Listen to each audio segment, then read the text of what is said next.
शुरू करते हैं हमारी आज की कवर स्टोरी।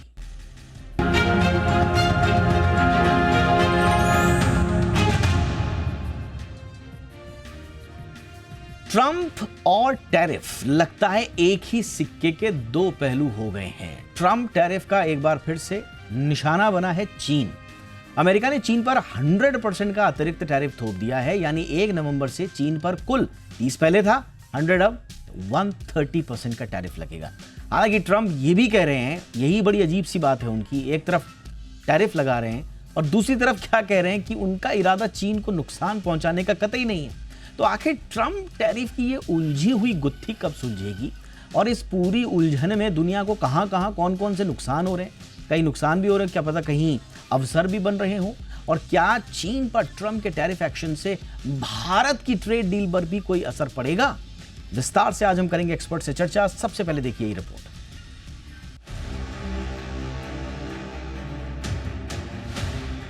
ट्रंप के टैरिफ की मार अभी भी जारी है और इसका ताजा निशाना बना है चीन। ट्रंप ने ड्रैगन पर अतिरिक्त 100% का टैरिफ लगाया, जो 1 नवंबर से लागू हो जाएगा। चीन पर ट्रंप के टैरिफ के कुल भार की अगर बात करें तो ये अब 130% हो जाएगा।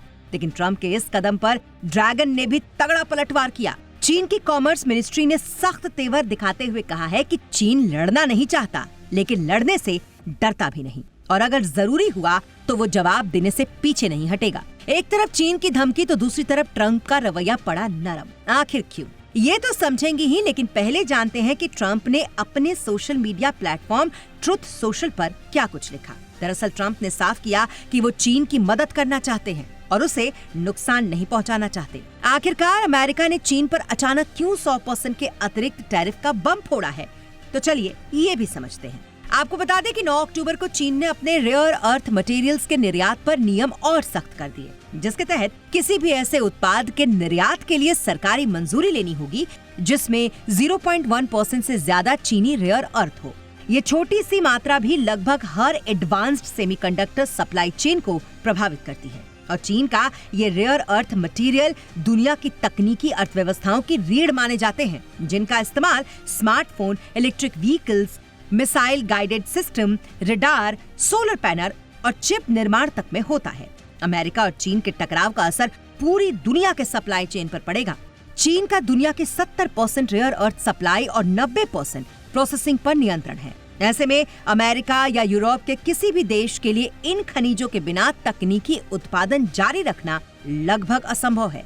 ट्रंप के 130% टैरिफ से अमेरिकी टेक कंपनियों, ऑटोमेकर्स, डिफेंस सेक्टर की लागत कई गुना बढ़ सकती है। चीन से जाने वाले सामान अमेरिका में महंगे हो जाएंगे। तो अमेरिका और ड्रैगन के बीच का टेंशन किसके लिए आपदा और किसके लिए अवसर साबित होगा, ये तो दोनों देशों की आर्थिक रणनीति पर निर्भर करेगा। लेकिन एक बात तो साफ है कि ग्लोबल इकोनॉमिक मंच पर इस लड़ाई का तात्कालिक असर निश्चित तौर पर देखने को मिलेगा। ब्यूरो रिपोर्ट, जी मीडिया। खास मेहमान हमारे साथ जुड़ चुके हैं। स्वागत करते हैं अजय दुआसर का, पूर्व कॉमर्स सेक्रेटरी और आर्थिक मामलों के जाने माने जानकार। गुड इवनिंग सर, बहुत बहुत स्वागत है आपका। प्रोफेसर स्वर्ण सिंह सर हमारे साथ हैं, इंटरनेशनल रिलेशंस जेएनयू। बहुत बहुत स्वागत है प्रोफेसर स्वर्ण सिंह आपका हमारे शो पे। और हमारे साथ हैं फिरोज अजीज साहब, जॉइंट सीईओ आनंद राठी वेल्थ के। फिरोज सर गुड इवनिंग, बहुत बहुत स्वागत है सर आपका भी हमारे शो पे। चर्चा की शुरुआत दुआ सर आपसे ही कर रहे हैं। क्या एग्जैक्टली चल रहा है सर? दो अजीबो-गरीब बयान ट्रंप के आए, एक तरफ टैरिफ इम्पोज कर दिया 100%, दूसरी तरफ कह रहे हैं कि भाई हम तो चीन को नुकसान नहीं पहुंचाना चाहते। तो चाहते क्या है सर वो भी? वो ट्रंप साहब ही जाने। मैं ये कहना चाहूँगा, आई थिंक वो भी नहीं जानते।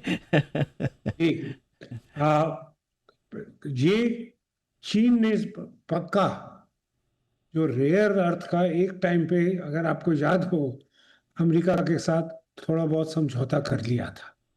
दोनों ने हाथ मिलाए थे, ट्रंप साहब ने और प्रेसिडेंट शी ने, जेनेवा कि जी हाँ।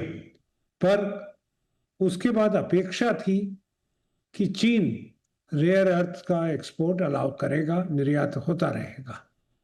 पर 3-4 महीने से जो इंतजार हो रही थी, तो चीन ने स्पष्ट 9 तारीख को, जो जिसका अभी जिक्र भी किया गया था, उन्होंने कह दिया कि देखिए आप ये जो पहले जैसी परिस्थिति नहीं रहेगी, पर सरकार की चीन सरकार की एक्सपोर्ट के ऊपर कोई भी अगर 0.1% वैल्यू उस प्रोडक्ट की है, उसमें इसकी वैल्यू रेयर अर्थ की मतलब 1000 में से 1 से ज्यादा है तो सरकार की परमिशन लगेगी। इससे अमेरिका और कई देश काफी अचंभित हो गए हैं। उसके साथ साथ और यार आप देखिए यूएस ने, चीन ने क्या समर्थन किया इसका, ये कह के कि ये ड्यूअल यूज आइटम है, ये सिविलियन यूज के लिए मांगे जाएं पर ये मिलिट्री के काम के लिए भी,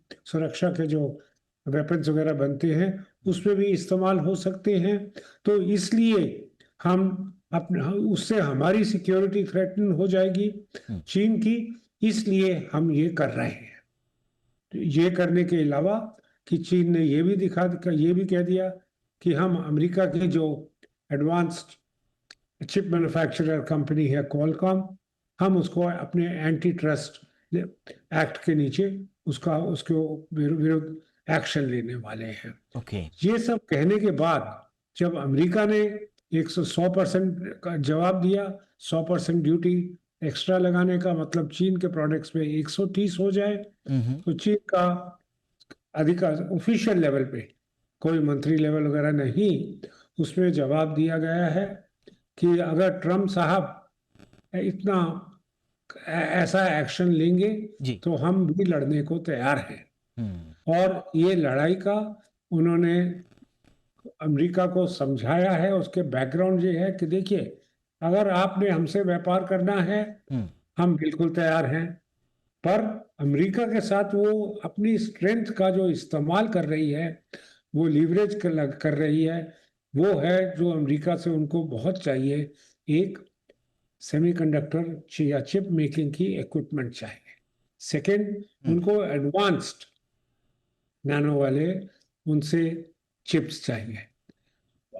अगर अमेरिका ये देने को तैयार नहीं होता तो उनका कहना है हम भी लड़ देंगे, और उनकी शक्ति तो है, ये हमें डिनाई नहीं करना चाहिए। देखिए अगस्त महीने में 7% चीन का एक्सपोर्ट बढ़ा, अमेरिका से लड़ाई होते हुए भी, टैरिफ वॉर चलते हुए भी 2%, और सितंबर महीने में जिसके आंकड़े कल ही आए उसमें 8.5% हो गया है।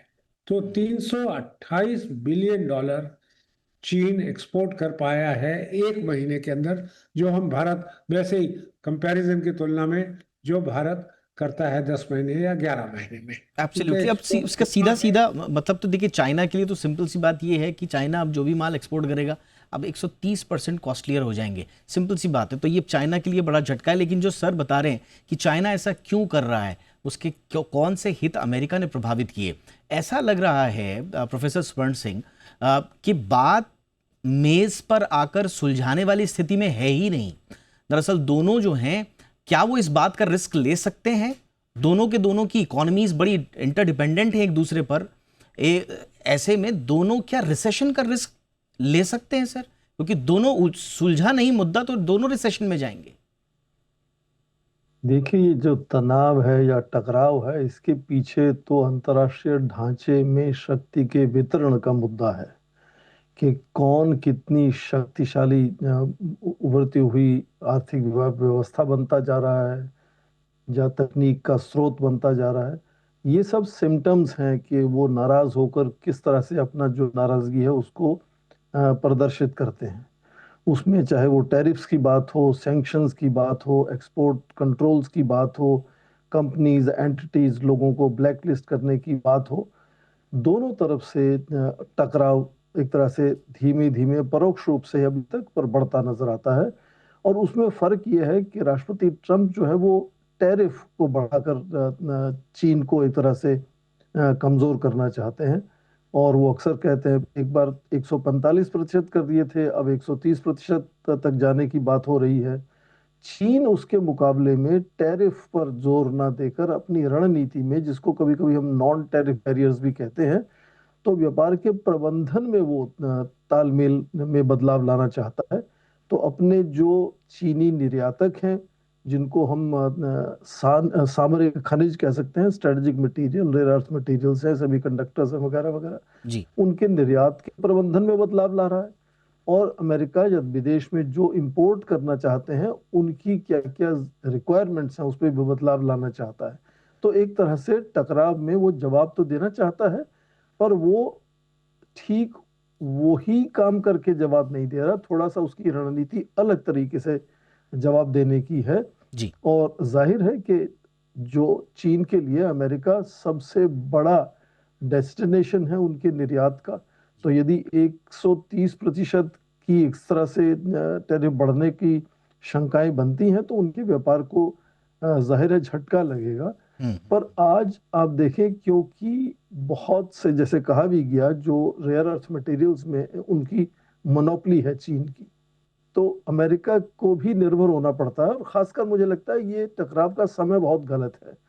आज ये ऐसा समय है जहां पूरा क्रिसमस की तैयारी शुरू हो गई है पश्चिमी देशों में, अमेरिका में। उसका मतलब क्या कि कीमतें यदि बढ़ती हैं तो इस वक्त जो उपभोक्ता है उसको ज्यादा महसूस बहुत करेगा। इंपॉर्टेंट आपने पॉइंट रखा सर कि वहां पर क्रिसमस आने वाला है और अगर चीजें इसी तरह से बढ़ती गई तो बड़ी संकट आ जाएगा अमेरिका में।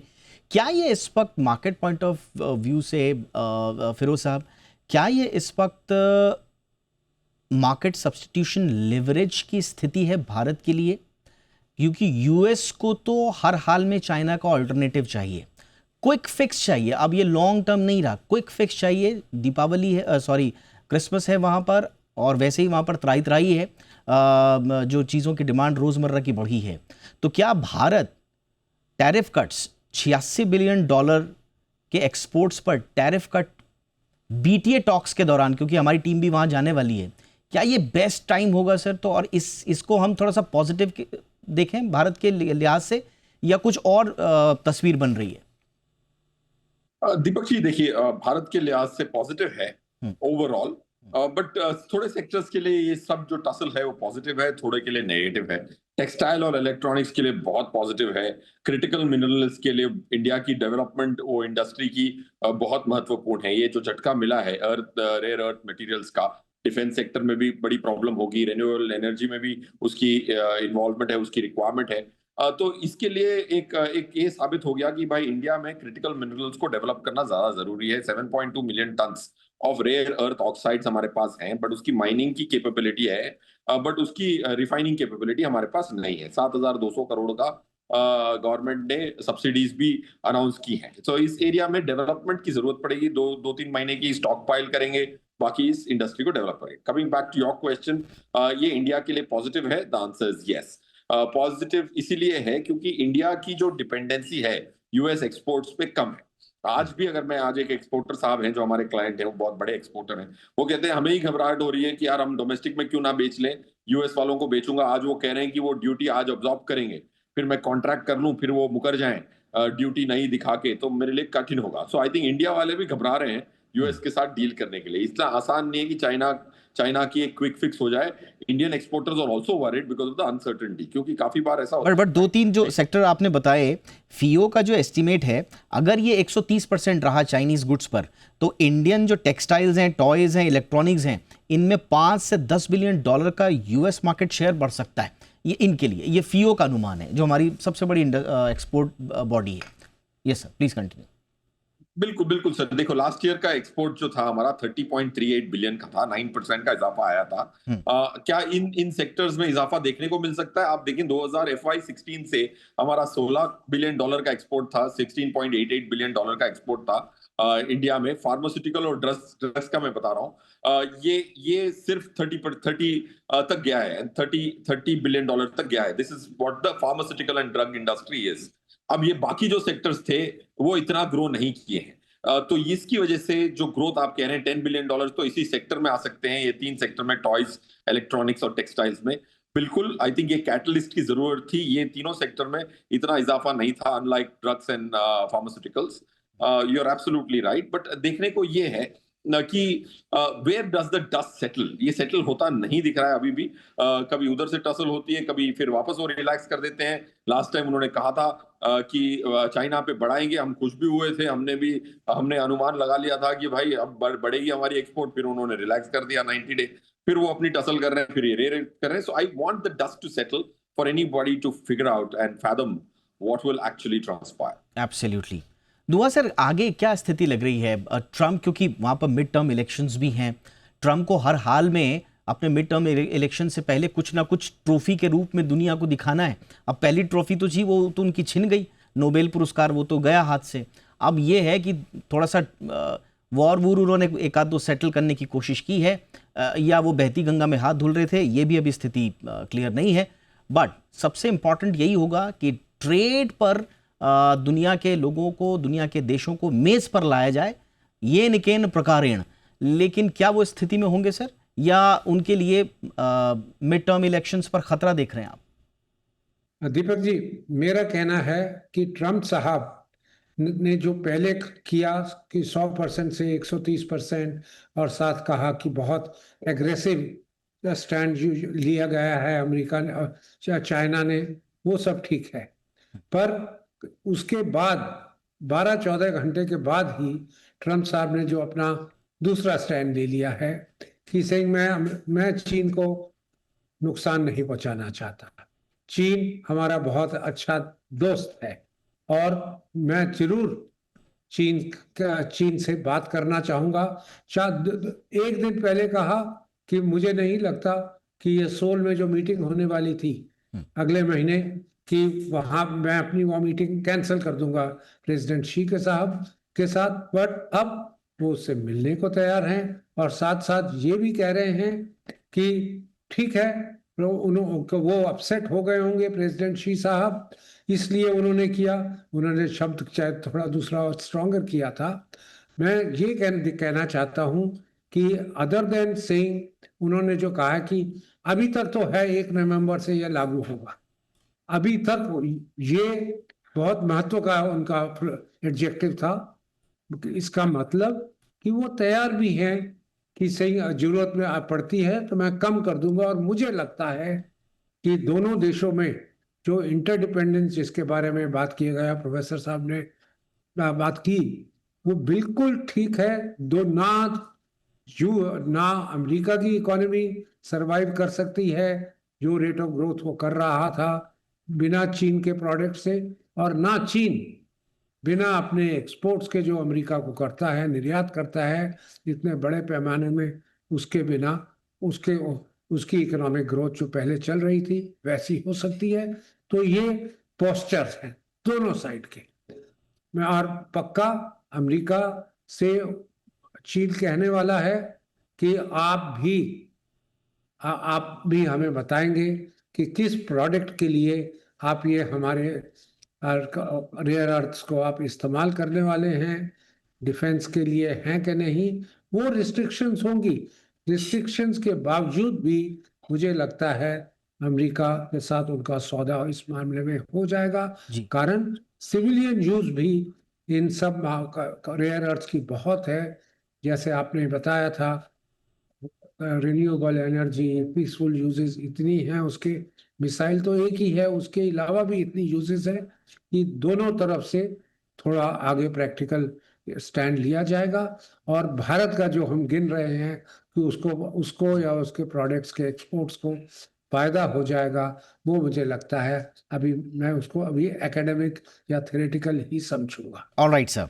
प्रोफेसर स्वर्ण सिंह, ये भी कहा जा रहा है कि अमेरिका में भी बड़ा संकट आ रहा है ट्रम्प साहब के ऊपर, और ख़ास तौर से जो फार्मर्स इनकम प्लंज जो बताई जा रही है, जो सोया और जो कॉर्न एक्सपोर्ट था चाइना का, वो लगभग ज़ीरो हो गया है। वो पहले $25 बिलियन के आसपास हुआ करता था, वो अब बंद हो गया है। 2/3 जो रो क्रॉप्स हैं वो अनप्रॉफिटेबल रही हैं 2022 से 25 के बीच में, और इसीलिए वहाँ पर ईयर ऑन ईयर के हिसाब से जो बैंकरप्सीज का है वो 55% बढ़ गई है।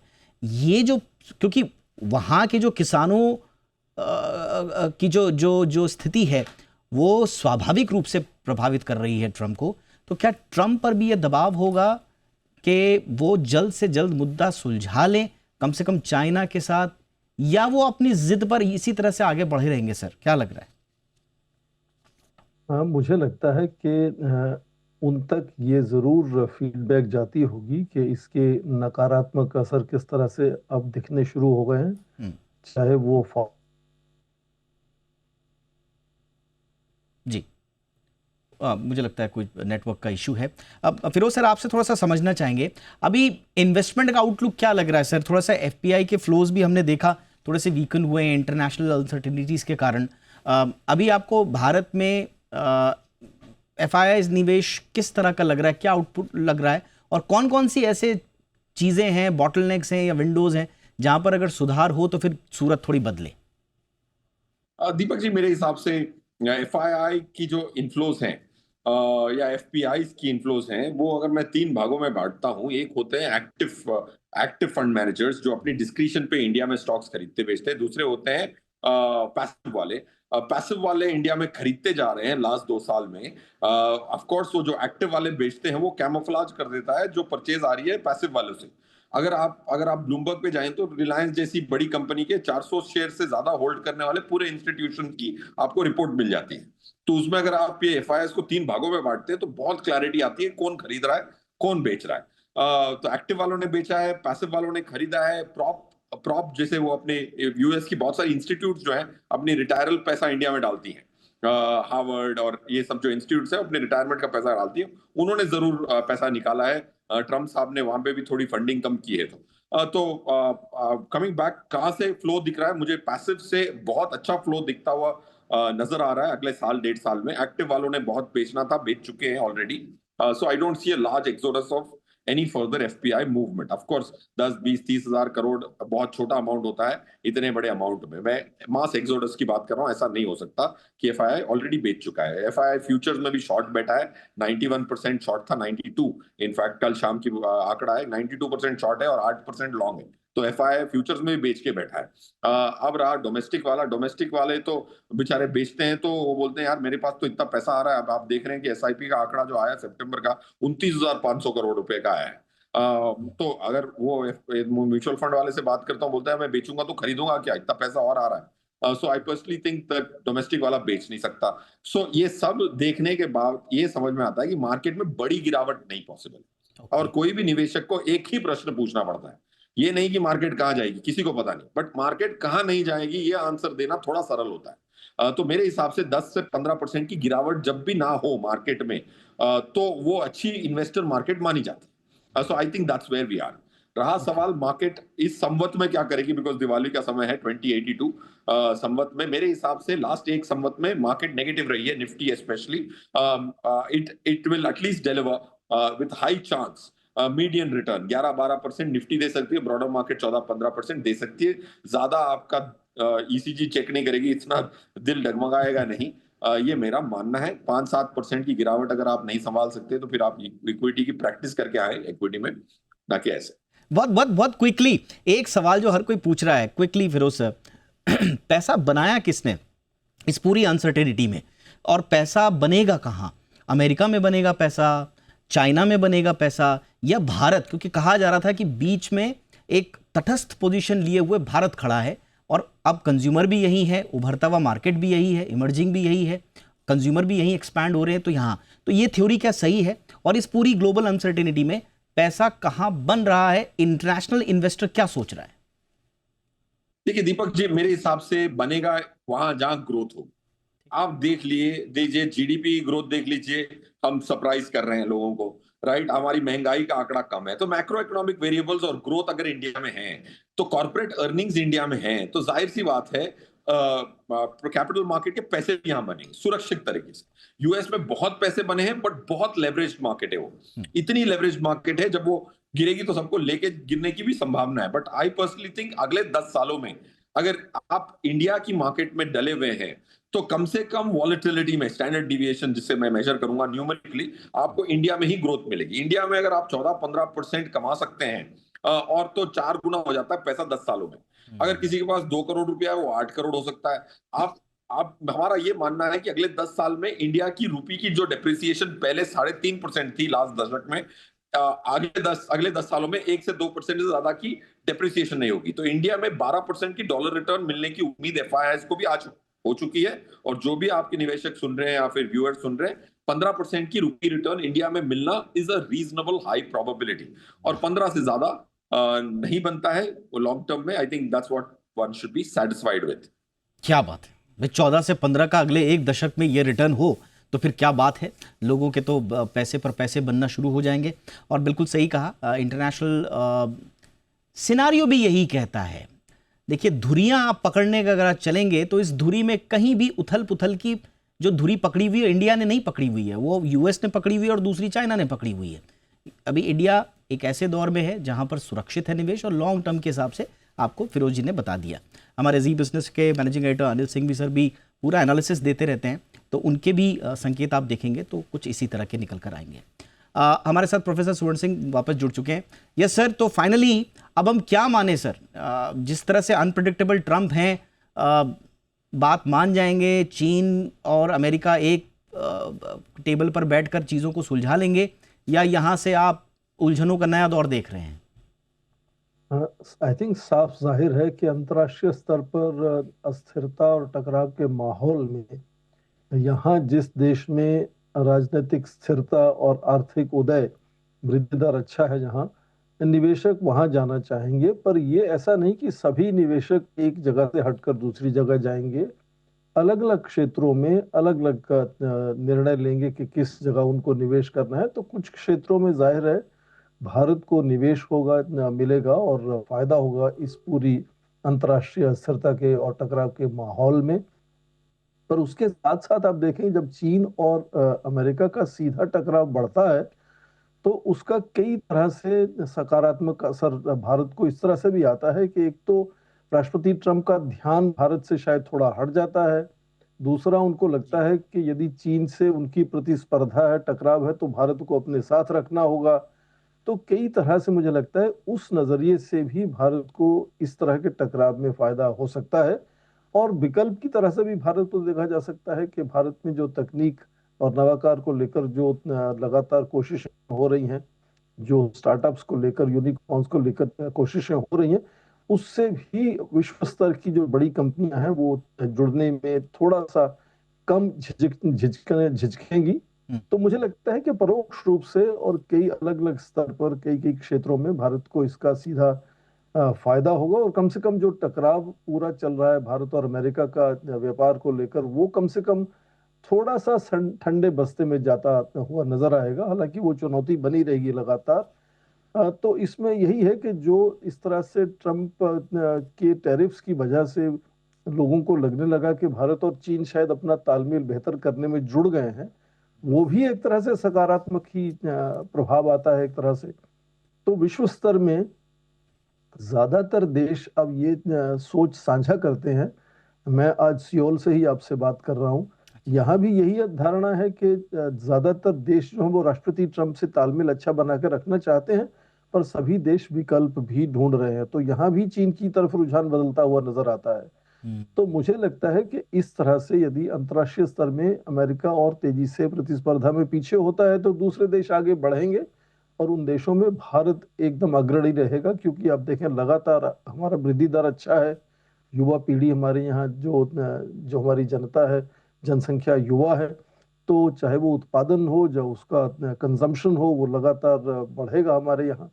तो बड़ी बड़ी कंपनियां वहां आकर निवेश करना चाहेंगी, इसलिए क्योंकि आर्थिक वृद्धि दर अच्छी है और राजनीतिक तरह से भी वो स्थिरता बनी हुई है वहां पर। एब्सोल्युटली। देखिए, चाइना 5 गुना ज़्यादा प्रोडक्ट सेल करता है यूएस को। संभवतः ये भी एक रीज़न है कि चाइना बहुत उसको एक बड़ा झटका लगा है। हालांकि जो चाइना का 90% कंट्रोल है ओवर रेयर अर्थ, वो थोड़ा सा उसको लेवरेज देता है, बट नुकसान दोनों तरफ काफ़ी हो रहा है। तो who will blink the I first, ये एक बहुत बड़ा प्रश्न है। और जब तक लोग इस पे मंथन करते हैं कि कौन पहले पिघलेगा या कौन पहले, तब तक ट्रम्प साहब अपना पैंतरा बदल देते हैं और सारा कन्फ्यूजन फिर से वापस ज़ीरो हो जाता है। तो देखते हैं आगे क्या होता है। बट आज हमने बड़े विस्तार से बातचीत करी कि दरअसल भारत पर इसका क्या असर हो सकता है और लॉन्ग टर्म में भारत के लिए इसमें क्या संकेत हैं। संकेत अच्छे हैं, क्योंकि हमारी अपनी रेजिलियंस है, हमारी जो अपनी जीडीपी है वो डोमेस्टिक आधारित ज़्यादा है, दुनिया हमें कंज्यूमर के रूप में देख रही है। तो पैसा, जैसा फिरोज जी ने कहा, 14% अगर पैसा बनेगा कहीं तो वो भारत में ही बनेगा अगले 1 दशक में। तो इसी उम्मीद के साथ कि अंतर्राष्ट्रीय समीकरण सेटल डाउन हो बहुत जल्दी। आप तीनों का बहुत बहुत शुक्रिया वक्त निकालने के लिए। Professor Swaran Singh sir, thank you so much sir. Ajay दुआ सर, बहुत बहुत धन्यवाद सर वक्त निकालने के लिए। फिरोज अजीज साहब, thank you so much sir for your time. ये थी हमारी कवर स्टोरी। एक छोटे से ब्रेक के लिए रुकते हैं।